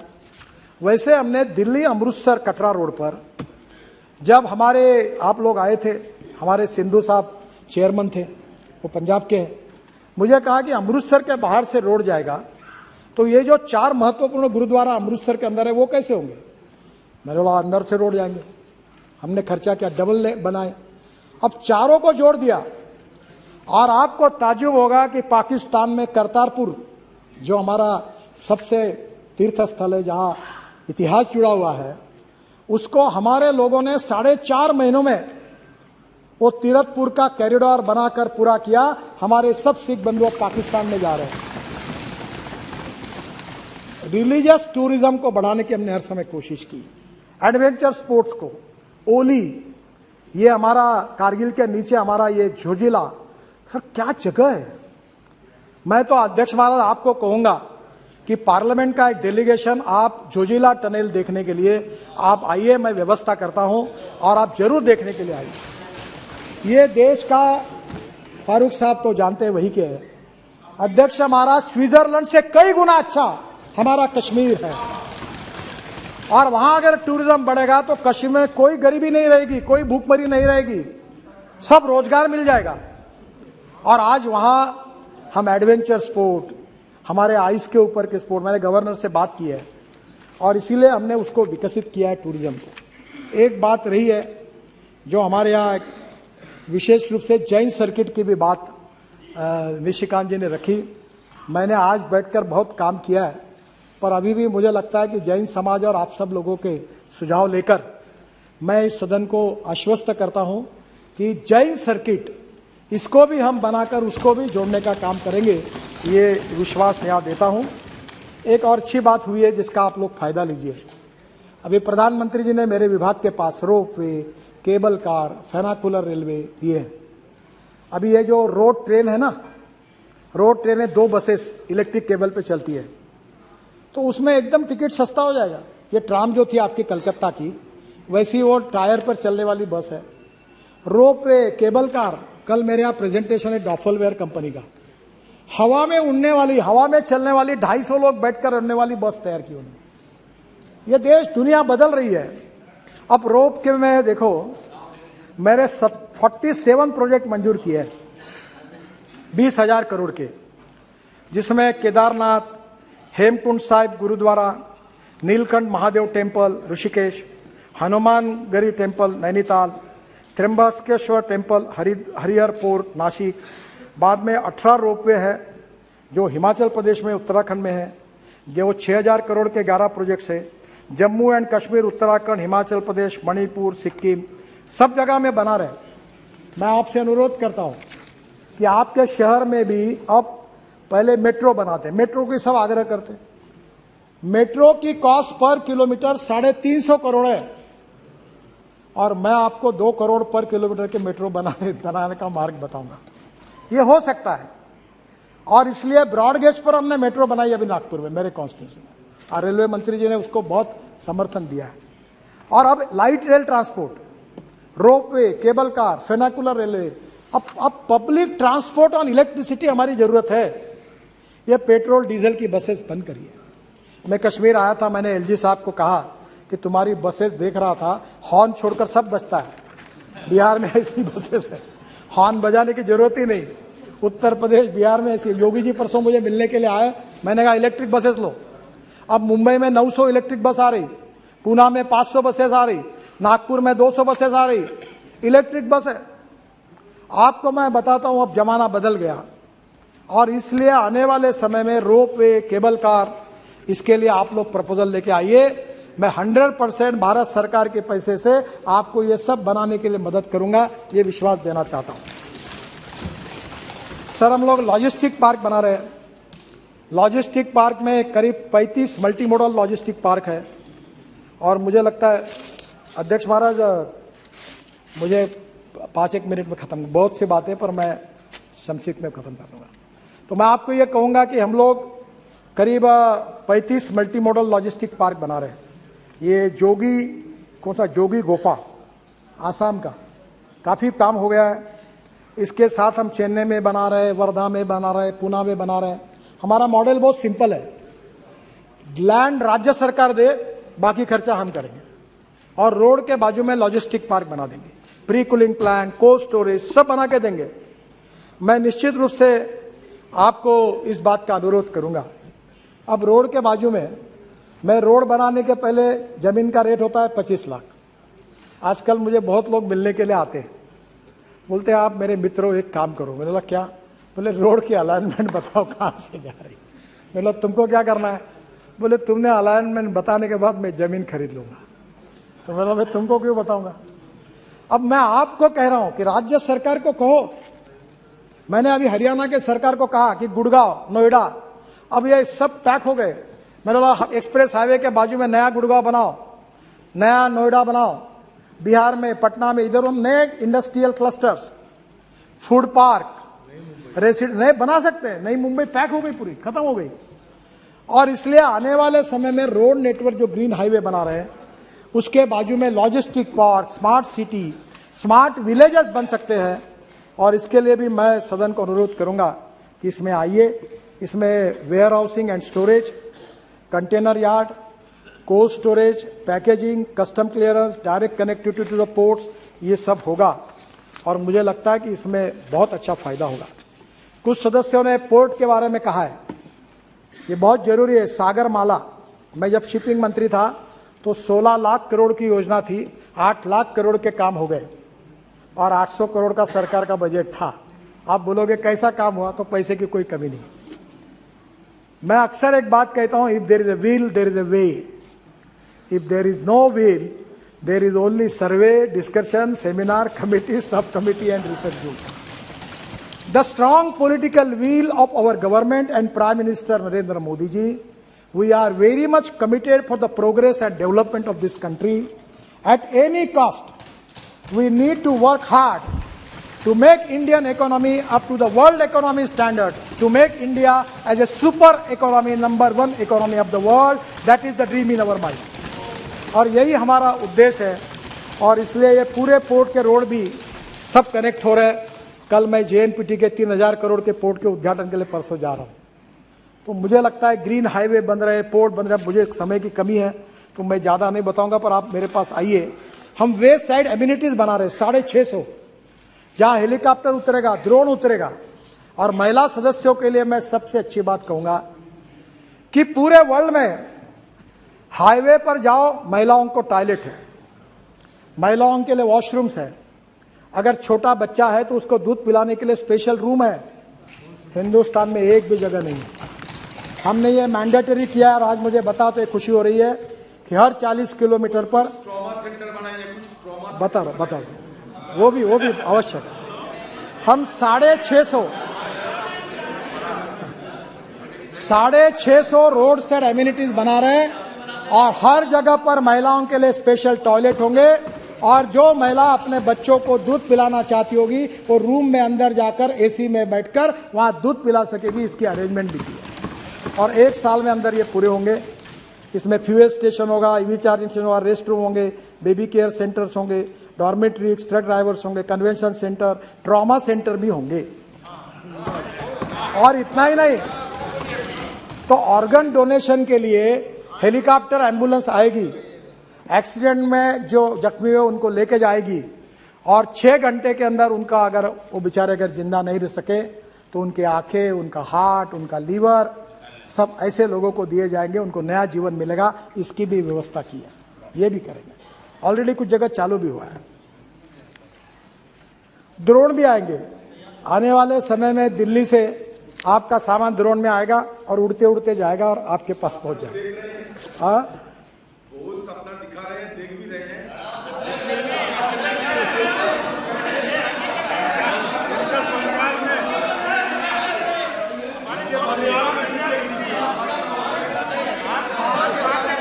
मौत की तादाद बढ़ रहे हैं। मैं आप जरूर ये मानिएगा कि मौत की तादाद बढ़ रही है, ट्रॉमा सेंटर ना होने के चलते, गोल्डन आवर की सुविधा उपलब्ध ना होने के चलते। ये आपको मानना पड़ेगा। ये पहली बात तो ऐसी है कि आज सुविधाएं नहीं है।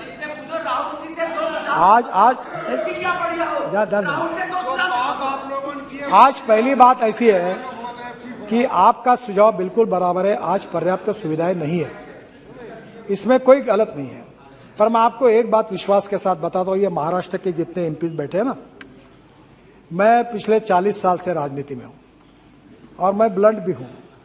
मैं जहाँ से चुनाव लड़ता हूँ हजारों लोगों के सामने भी बोलने की ताकत रखता हूँ कि एक मैं करूँगा नहीं, मेरा होगा नहीं, तुम आओ मत फिर से। मैं आपको बताता हूँ कि जितना आज तक मैंने अपने लाइफ में कहा है, मैं नम्रतापूर्वक बताता हूँ कि मुझे कोई भी व्यक्ति वो सवाल नहीं पूछ सकता कि आपने ये बोला और ये नहीं होगा। अगर एक आधा काम नहीं होगा, अब उसमें कोई अड़चन आएगी, सुप्रीम कोर्ट ने स्टे दे दिया, इन्वायरमेंट ने काम बंद कर दिया, तो मैं कुछ कर नहीं सकता। पर मैं जो होने लायक है वो ही बताऊंगा। और आप कभी आपको मन में संशय आएगा तो मैं इसलिए बताया कि इस अधिवेशन में अगले सप्ताह से रोज क्वेश्चन आवर खत्म होने के बाद मेरे पास आइए, मेरे अधिकारी इधर बैठेंगे, इधर आप बैठो। आइदर यू कन्विंस मी और कन्विंस बाय मी। आपका जो भी सुझाव होगा उसके ऊपर अमल किया जाएगा, क्योंकि आप इस देश के मालिक हैं। ये देश आपके अधिकार से चलेगा, आपके दृष्टिकोण से चलेगा, आपके विचारों से चलेगा, क्योंकि आप लोग जो है वो इस देश के निर्माता है। मैं हमारे अधिकारियों को कहता हूं, जब मेंबर ऑफ पार्लियामेंट आ रहा उसका मैं कहना सीरियसली लो, तुम अपनी बात पर मत जाओ। और वो जो बोल रहा है वो काम हर संभव होना चाहिए और वो पूरी तरह करने की कोशिश मैं करूंगा, ये विश्वास मैं आपको देता हूं। ये हवाई जहाज की बात हुई कि रोड पर हवाई जहाज उतरना। अब मेरा एक कंसेप्ट है, शिंदे जी आपसे अनुरोध करता हूं कि मैं 28 नेशनल हाईवे पर इमरजेंसी लैंडिंग रोड कम रनवे बना रहा हूं, 28। इसमें नाम भी पढ़ देता हूं क्योंकि फिर आप बोलोगे कि आप बातें कर रहे हो, सपने दिखा रहे हो, तो नाम पढ़ देता हूं। Gagaria Buxar Rajasthan, Nellore Ongole Andhra Pradesh, Ongole Chilakaluripet Andhra Pradesh, Banihal Srinagar Jammu Kashmir, Kharagpur Balasore West Bengal Orissa. Remaining 23 are awaiting clearance from Indian Air Force, वो भी प्रपोजल गया है। और सर बिहार में भी है, मैं बाद में आपको लिख दूंगा। नॉर्थ ईस्ट में भी है, मैं आप उसका एयरफोर्स का क्लियरेंस के लिए रुका हुआ है, वो प्रपोजल गया है।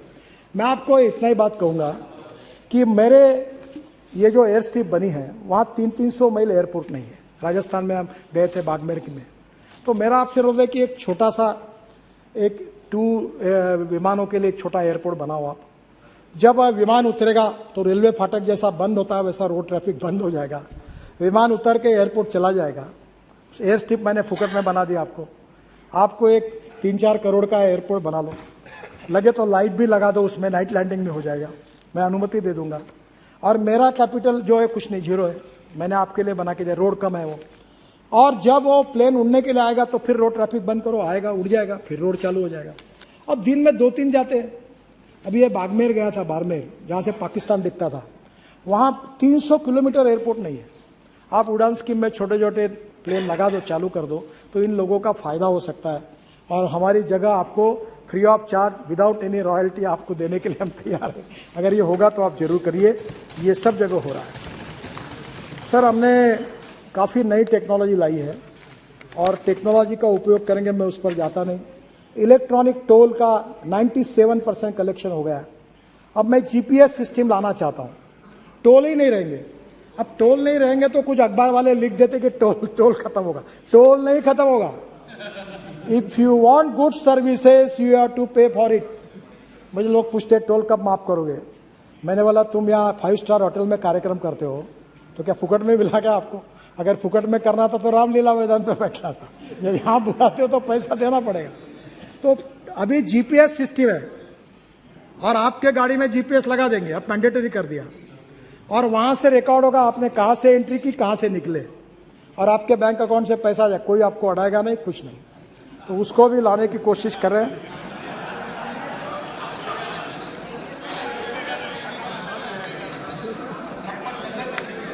सर ये डिजिटल हाईवे हम बना रहे हैं, ट्रैफिक कंजेशन के लिए काम कर रहे हैं। अभी टीओटी है, टीओटी के बाद टोल ऑपरेट ट्रांसफर, फिर हम लोग इन्विट कर रहे हैं। अब इन्विट में मुझे आपका सहयोग चाहिए। मैं अब इस देश के गरीब लोगों के पैसे से हाईवे बनाना चाहता हूं। हमारे पास पैसे की कोई कमी नहीं है। आप में जितना दम होगा उतने रास्ते मांगो, मैं सब कर दूंगा। मार्केट से खड़ा होता पैसा। अभी बैंक के चेयरमैन मेरे पास झगड़ा करते, बोलता मेरा पैसा लो, बोलता मेरा पैसा लो। कोई पैसे की कमी नहीं। पर अब मुझे रोड बनाना है तो मुझे एक दिन सपने में ऐसा लगा कि सब अमेरिकन पेंशन फंड, यूके, सब बाहर के लोग रोड में इन्वेस्ट कर देंगे तो हिंदुस्तान के इतिहास में मेरा नाम लिखा जाएगा कि हिंदुस्तान के रोड एसेट सब मालक फॉरेनर बने। मैं बोला ये नहीं करना। और इसलिए आज ये जो मॉडल है इन्विट, इसमें प्रोजेक्ट होगा 1000 करोड़ का।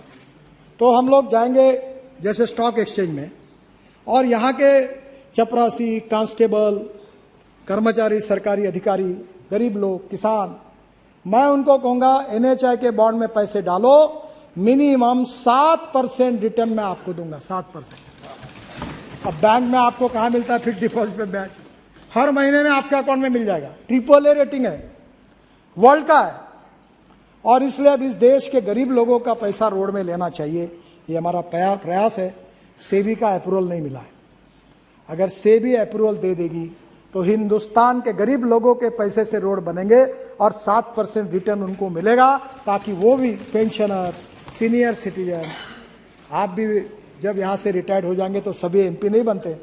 साक्षी महाराज, तब आपका डिपॉजिट रख देना एनएचआई में, 7% इंटरेस्ट में आपको पैसा मिलेगा। सर ये मैं आपको एक ही बात कहना चाहूँगा कि काफ़ी अच्छे सुझाव सम्मान्य सदस्य ने दिए हैं। सबके सुझाव के जवाब भी लेकर मैं आया हूँ, पर समय की कमी है और आपने दिया हुआ समय अब मेरा समाप्त हुआ है। मैं इतना ही अनुरोध करूँगा कि इसके बाद में भी आपके सुझाव जो भी देश के हित में है, सेक्टर के हित में है, आप कोई भी पार्टी के हो, हमारे प्रधानमंत्री जी ने कहा है कि सबका साथ, सबका विकास और सबका विश्वास। हम इसका अनुकरण करते, कभी हमने पॉलिटिकल पार्टी के डिस्क्रिप्शन के आधार पर कोई काम मंजूर किया या नामंजूर किया, ऐसा कभी नहीं किया। जो भी आते होने वाला काम है सबका करते हैं, और आपका विश्वास और प्रेम यही हमारी ताकत है। मुझे बहुत खुशी हुई, मैं अभी अधिकारियों को बता रहा था कि 75 लोग बोले, और ये किसके नसीब में है अध्यक्ष महाराज? आज एक पार्टी वाला, पार्टी के अंदर ही तो एक दूसरे को पसंद नहीं करते लोग। यहाँ कौन कम्युनिस्ट पार्टी का है, कोई कांग्रेस पार्टी का है, कोई एमआईएम का है, वो बेचारा आकर कहता है कि नहीं, खुश होता है। तो मैंने कहा ये सब आपके बदौलत हुआ है। ये हमारे अधिकारियों ने, मैंने उनको कहा कि देखो ये श्रेय मेरा नहीं है। मैं अक्सर मैथमेटिक्स का एक इक्वेशन लोगों को बताता हूँ। मैं मैनेजमेंट का विद्यार्थी हूँ। ए नाम के व्यक्ति ने A² काम किया और बी नाम के व्यक्ति ने B² काम किया, तो total work is A² + B²। पर अध्यक्ष महाराज, इसमें सबसे बड़ी खूबी है, क्योंकि मैं पॉलिटिकल पार्टी का कार्यकर्ता भी हूं और पोस्टर चिपकाते हुए पार्टी का अध्यक्ष बना हूं, तो ग्रास रूट से आया हूं। तो मैंने एक बात सीखी है कि A + B ब्रैकेट में स्क्वायर, यानी come together, think together and work together. और human relationship is the biggest strength of politics and social work and business. तो मैंने हमारे अधिकारियों को कहा कि आप काम करो, और हमारी टीम काम कर रही है, आप सब काम कर रहे हैं, इसके कारण हमको श्रेय मिला है। आपकी अच्छी बातें जो है वो मेरे अकेले का श्रेय नहीं है।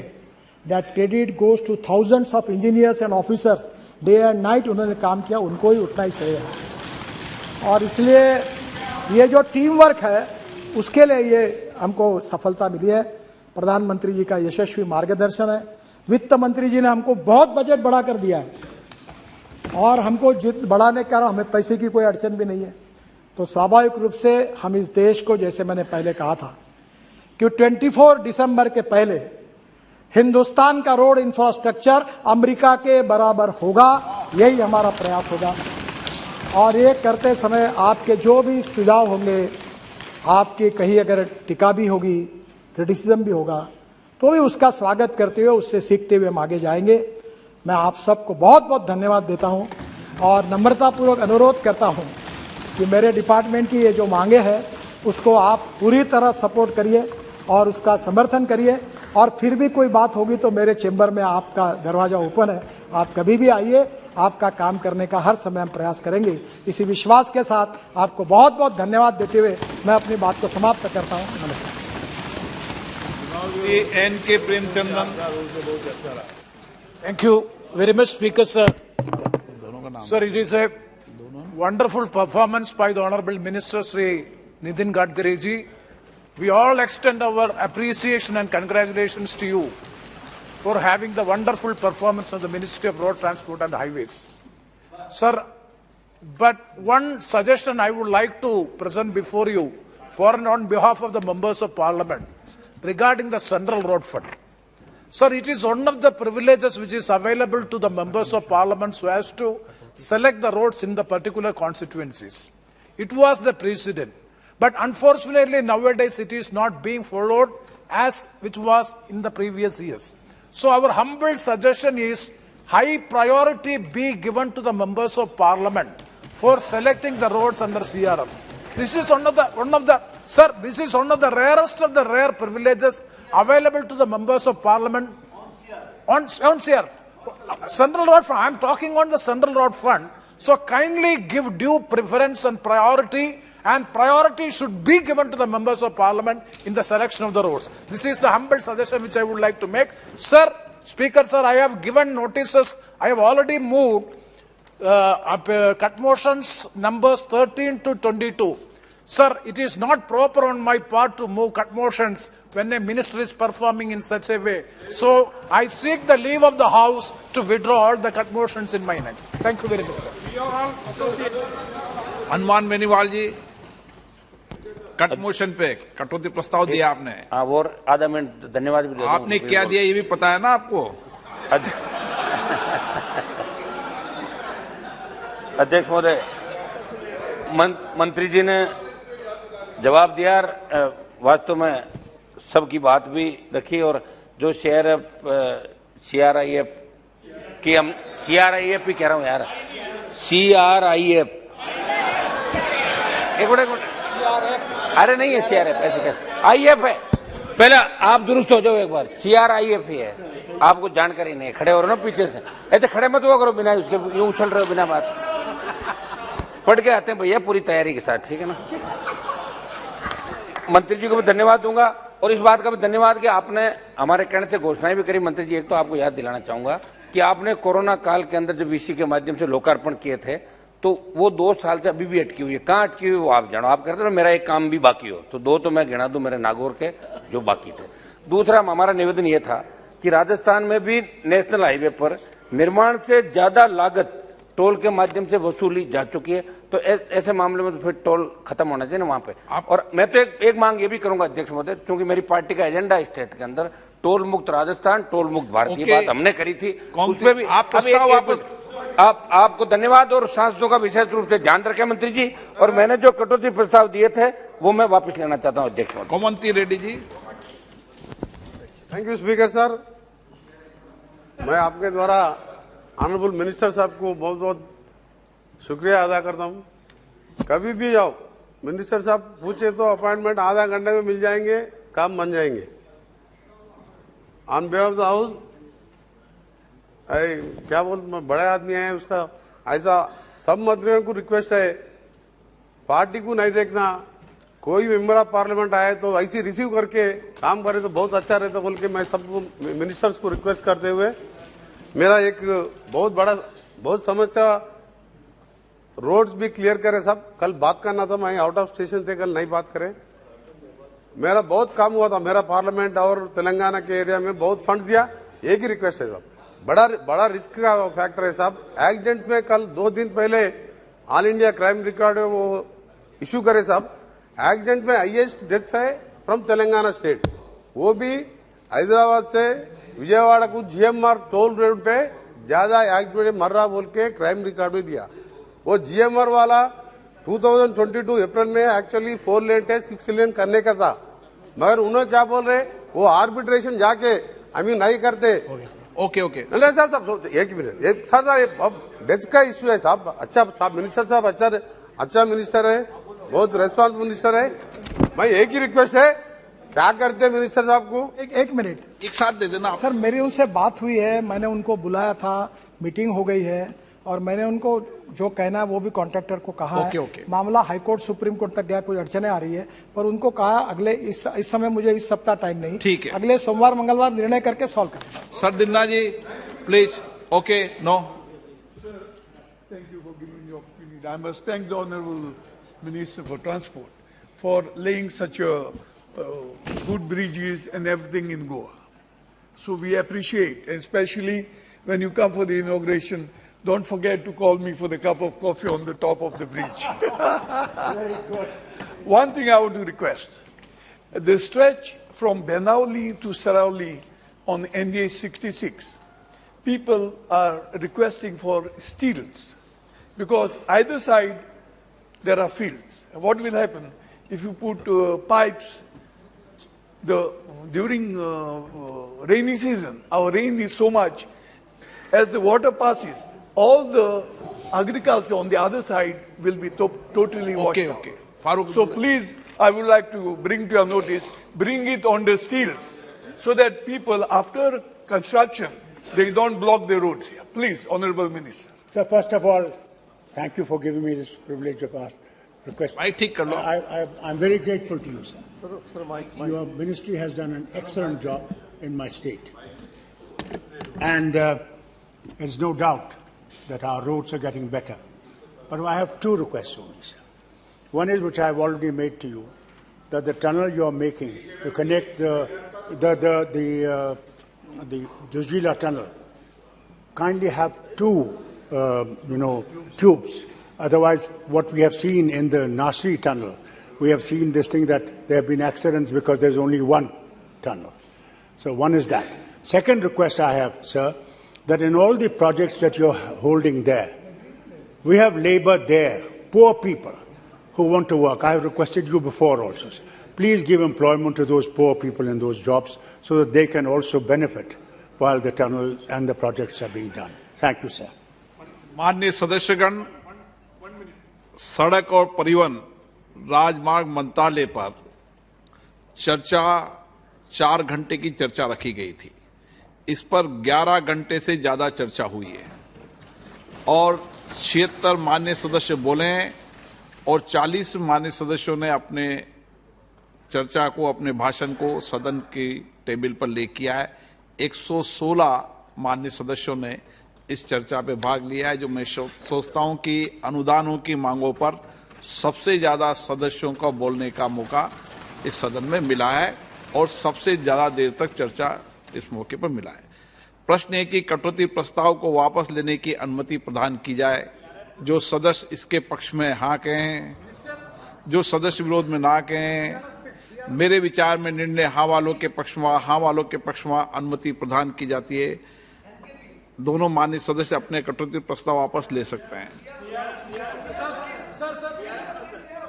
ओके सर, माननीय अध्यक्ष महोदय, मैं थोड़ा सा सदस्यों से प्रार्थना करूंगा। सीआरएफ का जो एक्ट है पार्लियामेंट ने पास किया है, उसमें लिखा हुआ है कि राज्य सरकार जो रिकमेंड करेंगे वही प्रस्ताव को हमको मंजूर करना होता है, इसलिए राज्य सरकार का रिकमेंडेशन लगता है। कभी कभी ये होता है कि राज्य सरकार में वहाँ के एमएलए और मंत्रियों का दबाव इतना होता है और अमाउंट कम होती है, तो सांसदों की बात वहाँ ठीक प्रकार से उनको न्याय नहीं मिलता।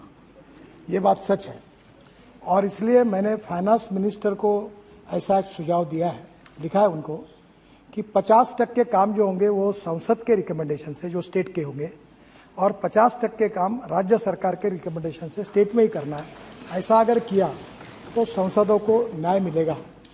पर सीआरईएफ के बारे में जो गाइडलाइंस है वो फाइनेंस मिनिस्ट्री की है और आप लोगों ने जो बिल पास किया उसमें यह टेक्निकल अड़चन है। तो एक बार आप इसका विशेष चर्चा उपस्थित करके वित्त मंत्री जी से मैंने ऑलरेडी रिकमेंड किया है और ये आपकी बात सच है कि जैसे अभी केरल में कोई प्रस्ताव तो अनेक बार लोग आते हैं, तो जब एक पार्टी का सरकार रहता तो उनके एमपीज को वो नहीं भेजते, फिर इनके होगा तो वो नहीं भेजते। तो मैंने ये बात को निश्चित रूप से ये जुनाइन लेजिटिमेट है पर मेरे हाथ में नहीं है। इसके बारे में वित्त मंत्री जी के द्वारा अगर वो गाइडलाइन आती है तो आप कर सकते हैं। मुझे लगता है आप एक बार वित्त मंत्री से रखिए। मेरे तरफ से मैंने आपकी बात को रिकमेंड कर दिया, निश्चित रूप से मैं इसको मदद करूंगा।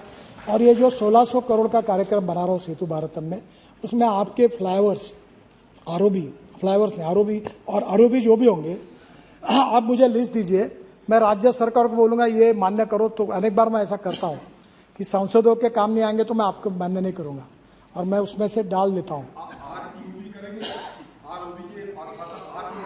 हाँ, यस, हाँ जी, जहाँ रेलवे फाटक बंद होगा वो सब करेंगे। दोनों भी जैसे परिस्थिति की आवश्यकता होगी वैसा करेंगे। अब